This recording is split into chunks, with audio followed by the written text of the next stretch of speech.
네, 시청자 여러분 안녕하십니까? 폴리티코 정치연구소입니다. 저는 신유철입니다. 자, 이 시간에 여러분들께 전해드리고 싶은 소식, 이 강성희 진보당 의원에 대한 얘기입니다. 과거가 너무 화려해서 여러분들과 한번 같이 좀 공유를 좀 해보고자 합니다.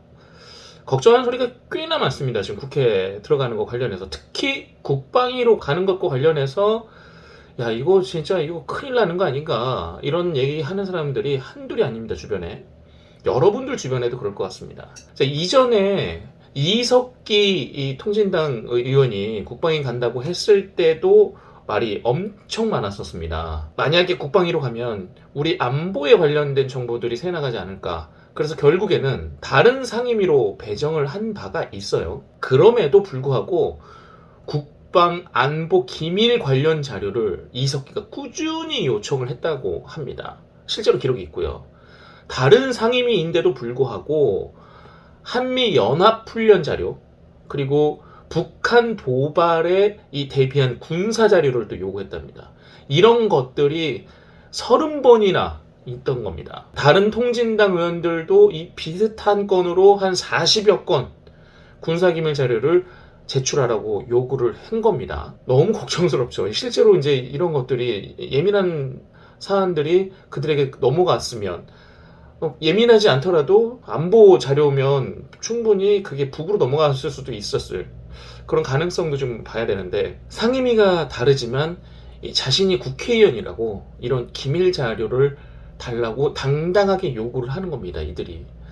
자, 원외에 있을 때 말이죠, 100번 집회하는 것보다 이렇게 안에 들어와서 그냥 주요 기밀 자료 한번 열어보는 게 이들에겐 또 훨씬 이득이겠죠. 그리고 또 어마어마하게 무서운 결과를 낼 수도 있는 겁니다. 자, 그 자료 그대로 그냥 파일로, PDF 파일 뭐 이런 걸 파일로 만들어서 이미지 파일로 만들든지 뭐 어떻게 해서 그냥 온라인으로 북으로 보내면 땡인 겁니다. 근데 다행히도 그때는 국방부가 이 비밀 문서를 제공하지 않았다, 이렇게 얘기를 합니다. 국방부 표현에 따르면 안보에 위협을 줄 만한 정보를 안 줬다라고 합니다. 다시 말하면 안보에 위협이 될 만한 정보들을 요구했었다는 거죠. 기가 막힙니다. 이석기가 그랬다는 겁니다. 그런데 지금 강성희가 국방위원이 되면 비밀 취급 인가를 받게 됩니다. 이석기는 그게 없었는데도 불구하고 그런 걸 요구해서 안 됩니다, 못 줍니다 했는데, 강성희는 그 취급 인가가 생기는 겁니다. 달라고 하는데 줄 수밖에 없는 거예요. 자격이 있으니까. 한미 연합훈련의 이 구체적인 일정도 알 수가 있고요. 방위비네요. 방위비가 어느 부분에 어느 무기를 사는데 어떻게 들어가는지, 이런 것들을 다 알 수 있습니다. 우리 이 군의 첨단 무기 체제 당연히 알 수 있는 겁니다. 그리고 그 무기들을 어떻게 전략적으로 배치하게 되는지, 그런 것도 알 수 있고요. 작전 계획도 알게 됩니다. 이런 예민한 군사 자료들, 기밀들을 전부 다 입수할 수 있게 되는 겁니다. 이 강성희 의원이. 이게 그냥 넘어갈 수 있는 일이 아니라고 다들 생각하는 겁니다. 얼마나 걱정되면 국회 보좌진 협의회에서도 반대 입장을 냈습니다. 국회의원을 하는 건 좋지만 국가 안보와 직결되는 이 국방위원회의 배치는 반대한다는 겁니다. 얼마나 걱정이 되면.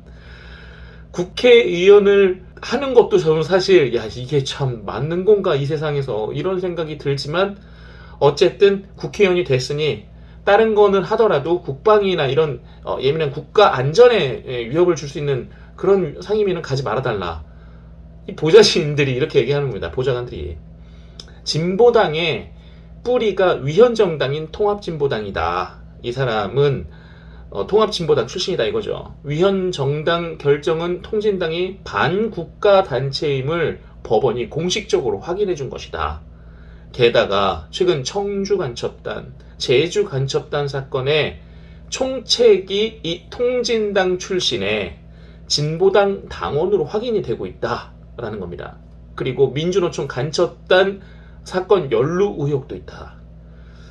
모두 진보당과 연관돼 있어서 진보당에서 이런 국방에 관련된 일을 하는 게 너무 안 맞는다는 겁니다. 일단은 국방이 들어가기 전에 진보당에 있는 간첩 연루에 대한 그 해명이 먼저가 아닌가.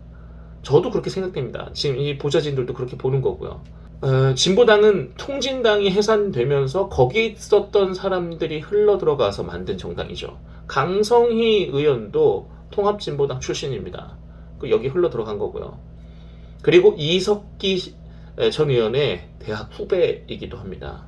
내란 음모 혐의로 9년형 받은 이석기. 강성희 진보당 의원이 위험한 이유 더 있습니다. 강성희는 민주노총 산하의 전국 금속노조 현대차 전주 비정규직회 지회장 출신입니다.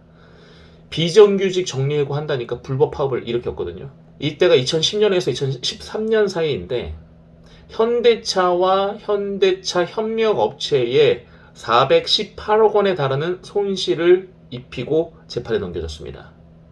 법원은 이 중에서 84억 원의 피해가 실제로 있었다고 인정을 하기도 했죠. 강성희가 주도한 이 불법 파업으로 공장이 멈추니까 현대 쪽에서는 대체 근무자를 투입을 한 겁니다. 이때 온갖 난리를 다 피워서 이 새끼들 어디 두고 보자 이러면서 온갖 협박과 난리를 여기서 다 피운 겁니다. 어쨌든 이런 불법 파업으로 징역 6개월형 그리고 집행유예 1년을 받았습니다. 이렇게 불법 파업, 업무 방해로 인생을 살아온 사람이 바로 강성희이거든요. 이 노조에 반대하면 개새끼, 소새끼 하면서 몰아내고 그들만의 이 카르텔 안에서 살았던 사람 중에 하나입니다. 거기에다가 북한과 내통만 안 했어도 사실 이런 얘기를 안 할 텐데 북한과 연계된 것들이 너무 많습니다. 간첩단이라고 그래서 집단적으로 북한과 내통한 사실들, 그런 의혹들, 그런 혐의들이 계속 나오고 있습니다.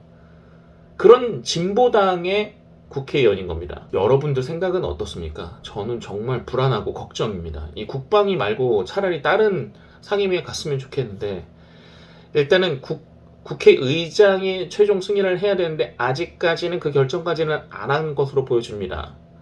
저는 이 언론에서 강성희 의원이 정부에 어떤 자료를 요구하는지 앞으로 빠짐없이 모니터링을 해서 국민들에게 알려줄 의무가 있다고 생각합니다. 너무 걱정되죠. 이 북한과 연관이 돼 있는데 어떻게 국방위로 아무렇지도 않게 자기는 원래는 다른 상임위에 가고 싶었는데 국방이라면 어쩔 수 없으면 가야지.